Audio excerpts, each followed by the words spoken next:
is dried apricot and garbanzo bean soup. Now that may sound a little odd as the weather warms up, but keep in mind something hot when it's hot outside can actually make you feel a little bit cooler. So this is also a lighter soup. It's not creamy and so on like we think of in the wintertime. So I'm going to start with a tablespoon of olive oil, and to that I'm going to add a tablespoon of butter. Now, one of the things that people often think is that butter has a fairly low melting point or smoke point, and so if I mix that with the oil, well, that's going to improve it. But in fact, it doesn't. It just lowers the melting point of other things, or the smoke point, excuse me. So I'm also adding about a half a cup of a sweet onion. Because we've got the apricots in there, it's going to not really be a sweet soup, but it's going to kind of hint at being a sweet soup. So we're going to let these, or you would let these cook until the onion starts to become translucent. Normally, if I was at home, I'd let that sit about 5 minutes before I move forward. Just to cook it on a low heat until that happens. I'm going to go ahead and progress with this one today. So I'm going to add 2 cloves of garlic that I've minced fairly finely. And this you want to not cook for an extended period with the onion alone. Maybe 30 seconds or so will do you.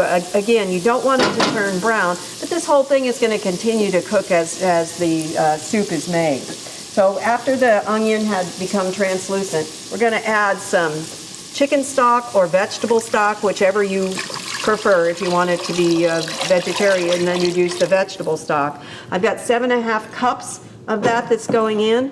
Also at the same time, I'm going to add about 2 cups of diced tomatoes. Now I'm using a no salt added variety of tomato. Your own home canned tomatoes would be terrific in this if you've got a pint of those left. And you could use whole tomatoes as well. You just want to break them up as you go.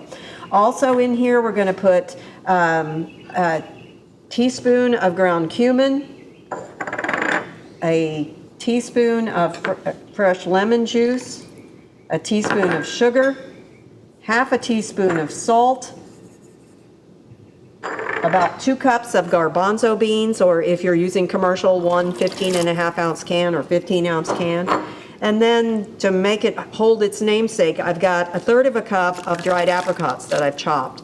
And these are going to go in here. We're going to bring it up to a simmer, and we're going to let it cook without the lid on so we can concentrate the flavors, get some of a little bit of evaporation going on here for about 10 minutes. So it's not a long cooking soup. We've got another step after that that's going to add a little bit more time, but the whole thing will be done within a half an hour.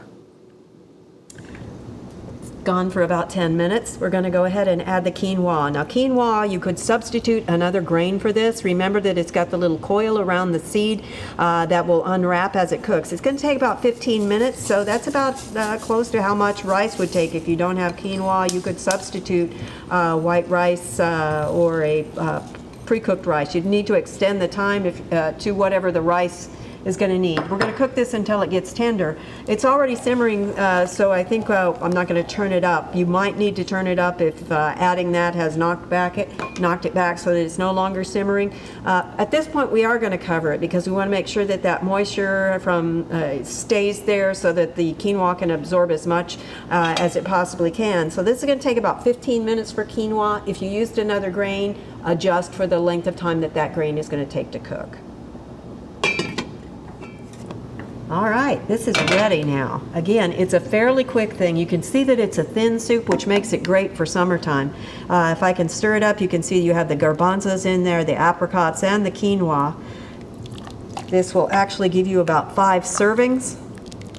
It's dried apricot and garbanzo soup. I'm going to spruce it up just a little bit. I'm going to put a little bit of cilantro on the top, more for color than anything else. It's already got the cumin in there and a lot of flavor developed, but this will just make it look a little bit prettier. I hope you'll give it a try. For Oklahoma Gardening, I'm Barbara Brown. We hope you enjoyed this video. It's part of our Oklahoma Gardening YouTube channel. You can also find even more videos on our OK Gardening Classics YouTube channel. And join us on social media for great gardening tips, photos, and discussion.